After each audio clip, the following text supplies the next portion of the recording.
Hi, this is Sudeep and I welcome you back to this wonderful journey of learning structure analysis with STAAD Pro.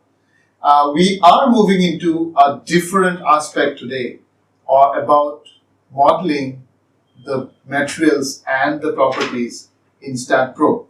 We have completed the geometrical modeling of structures, and it is advisable for anyone seeing this video to watch all the past videos to maintain the continuity.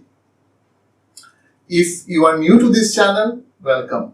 Please do hit the subscribe button and join us in this wonderful journey of learning structure analysis with STAAD Pro.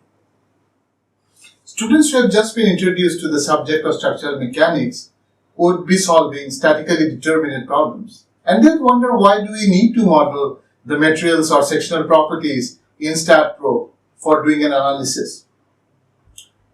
But for the students who are solving indeterminate structures in higher grades would know that the material properties and the sectional properties are both required in doing an analysis of indeterminate structures. So you would see these terms like EI or EA popping up in your calculation here and there, where E stands for the modulus of elasticity, I stands for the moment of inertia, and A stands for the cross-sectional area.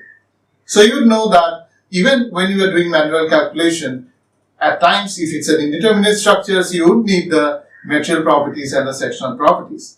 STAAD employs something called a formalized stiffness method approach in solving the analysis of structures. Now we do not need to, or it's also called the direct stiffness method. Now we do not need to know the details of it right now, but it's important to understand that the unknowns in this method are the displacements or the deformations of the structures. And we will see in a moment how this material properties and sectional properties relates to the deformations of the structure. So let us consider the first structure here, which is a cantilever beam, which is fixed at this point, and this end is free. And we apply a point load P at the free tip of the cantilever. The length of the cantilever is of length L, so the span of the cantilever is L, and the material of the cantilever has a modulus of elasticity E, and the moment of inertia for bending of this cantilever above the appropriate axis of bending, let it be I. Okay, so the deflection, the cantilever here would sort of deflect like this. So the deflection, let the deflection at the tip of the cantilever be represented by delta, and this delta, we won't discuss how you get the value. You will see that in the forthcoming videos of the series, but for now the deflection delta would be given by the expression PL by 3EI. Note the appearance of both E and I in this term that represents the deflection at the free tip of the cantilever. Now let us think about the structure number 2, which is a simply supported beam of length L, and it's been supported on one end. You remember what a pin support is based on our past discussion, and it's roller supported on the other. Now at the center of the beam, it is loaded by a point load P. So how would the beam deflect? The beam would deflect like this,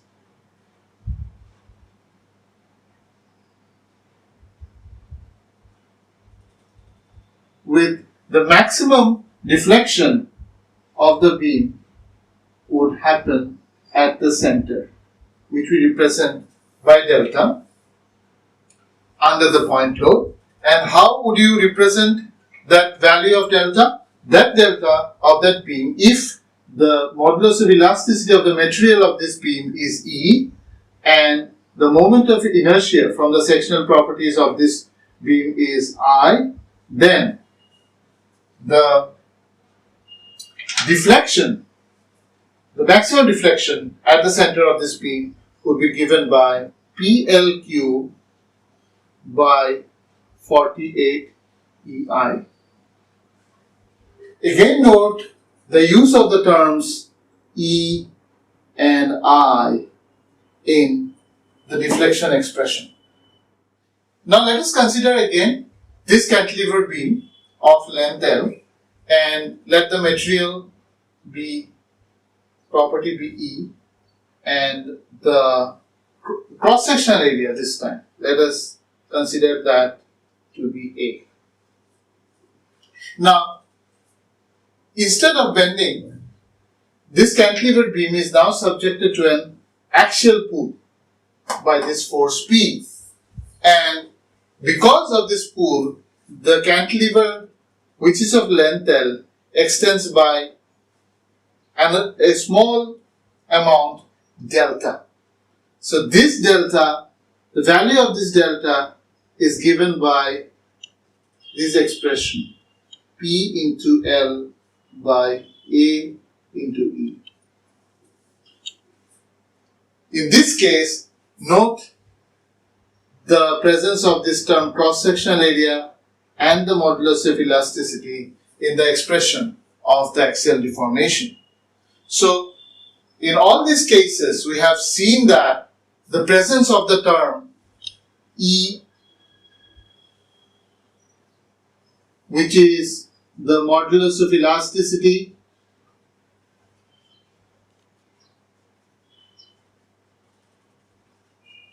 I, which is the moment of inertia about an appropriate axis. Now, do not need to get confused with this use of this phrase, appropriate axis. In the next videos, in the forthcoming videos, we would actually discuss moment of inertia in more details, where you would understand what I mean by this phrase about an appropriate axis. And finally, the presence of A in case of this axial deformation, which is nothing but the cross-sectional area. Now, the whole point that I'm trying to make here is that both I and A comes out of sectional properties, and the modulus of elasticity comes out from the material property, and the presence of all of this is very important to express the deformation of the structure under loading. So you realize by now that even for solving for the deformation of statically determinate structures, you need to know E, I, and A. It's not possible to solve for deformations without them. Now, since that employs the direct stiffness method, as I've said before, which involves solving for the deformation, you need to have the program know about the values of E, I, and A. And that's why it is important to model the materials and the sectional properties as a part of the modeling efforts, because E comes from the material properties and I, which is the moment of inertia, and A, the cross-sectional area, comes from the sectional properties. So today was an explanation as to why we need to define the material properties and sectional properties as a part of our modeling efforts. We have only talked about the modulus of elasticity as material properties today, but there are some other material properties that we need to define. They are called the density, the Poisson's ratio, parameters like alpha, which is the coefficient of thermal expansion, etc. But we won't discuss them here, and we would introduce all of this in due course. As a part of the sectional properties, we have discussed about the cross-sectional area A and the bending moment of inertias Iy and Iz. We just gave a hint of that today, and we'll discuss that more in the next session. For cross-sectional areas, we would be discussing them in details in the next two sessions, and for the moment of inertias, we'll discuss them in the forthcoming sessions. Now, it's important to understand that, like the material properties, there are many sectional properties like A, Ix, Iy, and Iz.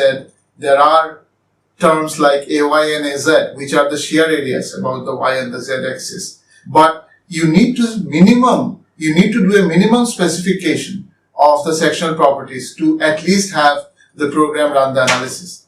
And those minimum properties are A, which is the cross-sectional area, Iy and Iz, which are the bending moment of inertias, and Ix, which is the torsional constant. If you do not define the material properties or the sectional properties, the analysis won't run and it will throw up an error. So I hope you have understood the concepts that we have explained today and discussed today. And if you have liked what we have shown, please do hit the like button, and please ensure that you press the bell icon for more notifications from the Structural Insiders channel. So see you in the next one. Till then, bye.